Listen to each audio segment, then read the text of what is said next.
महाकुंभ अब समाप्त हो चुका है। 45 दिन तक चले महाकुंभ ने कई नए रिकॉर्ड बनाए। महाकुंभ ने कैसे सनातन के गौरव को दुनिया के कोने कोने तक पहुंचाया, इसकी चर्चा अभी कई दिनों तक चलती रही। महाकुंभ को सीएम योगी ने एक चैलेंज की तरह लिया और महाकुंभ के सफल आयोजन से देश भर में सीएम योगी का रौला फैल रहा है। योगी मॉडल की चर्चा पूरे देश में हो रही है। विरोधी भी मुख्यमंत्री योगी की तारीफ कर रहे हैं, लेकिन सीएम योगी महाकुंभ पर ही नहीं रुके हैं, बल्कि महाकुंभ के बाद सीएम योगी का ऐसा मेगा प्लान शुरू हो चुका है कि अखिलेश यादव का तनाव बढ़ जाएगा। क्योंकि महाकुंभ के रौले के बीच सीएम योगी ऐसे फैसले ले रहे हैं जिनसे लगने लगा है कि वो 2027 की हैट्रिक की तैयारी में जुटे हुए हैं।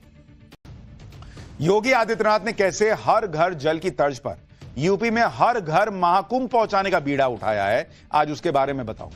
साथ ही यूपी में लॉ एंड ऑर्डर को लेकर सीएम योगी के वो ताबड़तोड़ फैसले जिनकी हर तरफ चर्चा हो रही है, उनकी भी बात हो। लेकिन पहले सुनिए महाकुंभ से सीएम योगी ने क्या सबक सीखा और महाकुंभ पर सवाल उठाने वालों को क्या जवाब दिया। प्रयागराज के बहुत सारे सबक भी हैं और महाकुंभ का सबक यही है। देखिए, श्रीमद् भगवत गीता एक बात कहती है कि ये यथा माम प्रवदन्ते तांस तथैव भजाम्यहम्। यानी श्रीमद् भगवत गीता में भगवान कहते हैं कि जो मुझे जिस दृष्टि से देखता है, जिस रूप में भजता है, मैं उसको उसी रूप में दिखाई देता हूं। जिसने जिस रूप में प्रयागराज को देखा, महाकुंभ को जिस रूप में देखा, उसको वही दर्शन वहां हुए भी, और हर तबके के व्यक्ति को उसके अनुरूप वहां सामग्री भी मिले। महाकुंभ भले ही समाप्त हो चुका है, लेकिन सीएम योगी ने ऐसा मेगा प्लान शुरू किया है कि अखिलेश देखते रह गए। दरअसल महाकुंभ से जो सनातनी आस्था की लहर उठी और लहर अभी थमती हुई दिख भी नहीं रही। यूपी के भी कई लोग ऐसे हैं जो अलग अलग वजहों से महाकुंभ में स्नान करने नहीं पहुंच पाए। ऐसे लोगों के लिए सीएम योगी ने अनूठी पहल शुरू की है। ऐसे लोगों को उनके घरों पर ही संगम स्नान कराने का प्लान तैयार किया गया है, जिसके लिए यूपी के हर जिले तक संगम का पवित्र जल अब पहुंचाया जा रहा है। इस अभियान के लिए महाकुंभ में ड्यूटी के लिए पहुंची फायर ब्रिगेड की गाड़ियों का इस्तेमाल हो रहा है। फायर ब्रिगेड की गाड़ियां संगम का पवित्र जल लेकर प्रयागराज से अपने अपने जिलों के लिए निकल रही है। वहां स्थानीय प्रशासन की मदद से संगम के जल को लोगों में बांटा जा रहा है ताकि वो इस पवित्र जल से स्नान कर सके। मतलब कई ऐसे लोग जो नहीं आ पाए किसी वजह से, कुछ लोग मान लीजिए सामर्थ्य नहीं था कि भाई इस तरह से जाएं, चल पाएं, या कोई और दिक्कत रही होगी। अब आप महाकुंभ नहीं आए तो महाकुंभ आपके घर पहुंचाने का प्लान कर दिया योगी ने, सीएम योगी।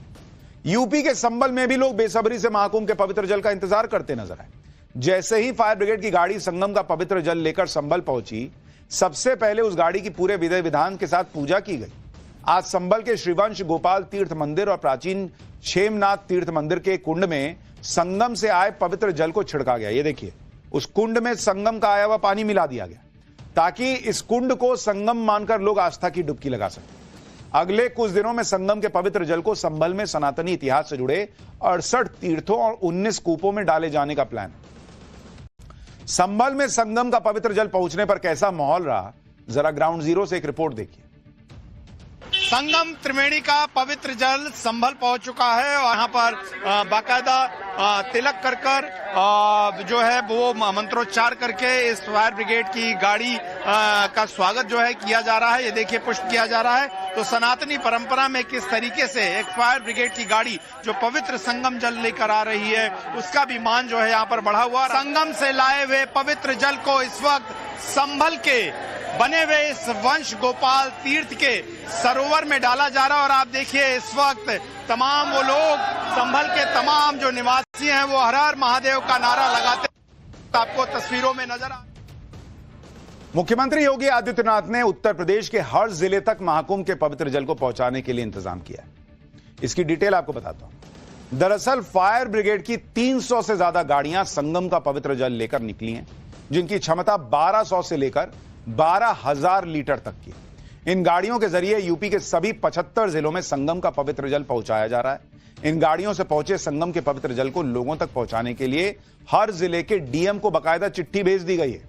75 जिलों में 3 चरणों में संगम का पवित्र जल पहुंचेगा। पहले चरण में संगम से पवित्र जल लेकर फायर ब्रिगेड की गाड़ियां 21 जिलों में जाएंगी। तो वहां पर अभी कहीं पर मान लीजिए कुंड है, कुछ है, वहां पर इस पानी को मिला दिया जाएगा। जो लोग नहीं आ पाए वो जाके संगम का स्नान करेंगे। एक तरफ सीएम योगी महाकुंभ से जुड़ी सनातन की आस्था को पूरा सम्मान देने में जुटे, दूसरी तरफ महाकुंभ पर सवाल उठाने वाले अखिलेश यादव की पार्टी के नेता अकबर औरंगजेब में अटके हुए हैं। अब समाजवादी पार्टी के नेता अबू आजमी को देखिए, वो औरंगजेब जिसके बारे में हमने आपको पाठशाला में बताया था कि कैसे उसने हिंदू मंदिरों को निशाना बनाया। अभी लोगों ने देखा किस तरीके से छत्रपति संभाजी महाराज पर अत्याचार औरंगजेब ने किया था। लोग वो फिल्म देखकर रो पड़ रहे हैं। उसी औरंगजेब को अबू आजमी क्रूर शासक मानने से इनकार कर रहे हैं। सुनिए अबू आजमी को, फिर आपको यूपी में हो रहे उस एक्शन के बारे में बताता हूं जिसने विरोधियों को भी सीएम योगी का फैन बना दिया। सब गलत हिस्ट्री दिखाई जा रही है। औरंगजेब रहमतुल्लाह अलैह ने बहुत सारी मंदिरें बनवाई हैं और आप बनारस में जाकर देखेंगे एक बच्ची, पंडित की बच्ची को जब उनका ही एक सिपाही सालार उसके साथ शादी करना चाहता था, उन्होंने उस सिपाही सालार को 2 हाथियों के बीच पैर बांध कर मार दिया और उन पंडितों ने उनके लिए एक मस्जिद बना के दिया वहाँ पर। क्या बात करते हैं, ये गलत हिस्ट्री। तो आप औरंगजेब को क्रूर शासक नहीं मानते हैं? नहीं, मैं नहीं मानता। औरंगजेब क्रूर शासक नहीं? बिल्कुल नहीं, मैं बिल्कुल क्रूर शासक नहीं मानता। यानी जिस औरंगजेब का इतिहास पटा पड़ा है, बॉस आप उठा के देख लीजिए, इतिहास पटा पड़ा है हिंदुओं पर अत्याचार का, अखिलेश यादव की पार्टी के नेता कह रहे हैं मैं उसको क्रूर नहीं मानता। एक तरफ योगी आदित्यनाथ सनातन की सेवा में जुटे, दूसरी तरफ राज्य में लॉ एंड ऑर्डर के मुद्दे पर सीएम योगी ताबड़तोड़ बंदोबस्त कर रहे हैं। आज संभल के उस इलाके में पुलिस चौकी का निर्माण शुरू हो गया जिसका 24 नवंबर को संभल में भड़की हिंसा से गहरा कनेक्शन। इस इलाके का नाम है दीपा सराय, जहां आज बुलडोजर की मदद से नई पुलिस चौकी की नींव खोद दी गई और पुलिस चौकी बनने की खुशी में मिठाई भी बटी। संभल में बन रही नई पुलिस चौकी पर हमारे सहयोगी की ग्राउंड रिपोर्ट देखिए, फिर आपको इस जगह पर पुलिस चौकी बनाना क्यों जरूरी था इसके बारे में भी बताता हूं। संभल में दीपा सराय के इलाके में चौकी बनने का काम शुरू हुआ है, तो पुलिस के लिए जाहिर तौर पर एक खुशी की खबर है और यहां पर आम लोगों को भी जो है अब यहां पर इस चौकी की खुशी में जो है वो मिठाइयां जो है वो पुलिस की तरफ से बांटी जा रही हैं। और ये तस्वीर जो है आप इस वक्त देख रहे हैं और खुद एएसपी जो है यहां पर संभल पुलिस के श्री चंद वो बच्चों को सबको यहां पर आपको मिठाई बांटते हुए, लड्डू बांटते हुए नजर आ रहे हैं। और जाहिर तौर पर एक लोकतांत्रिक और कानून से चलने वाले देश प्रदेश में एक जगह पर पुलिस के राज की स्थापना और पुलिस के लिए एक चुनौतीपूर्ण जगह में चौकी बनाकर क्राइम कंट्रोल के लिए आगे बढ़ने को जो यूपी पुलिस है वो एक खुशी के तौर पर देख रही है।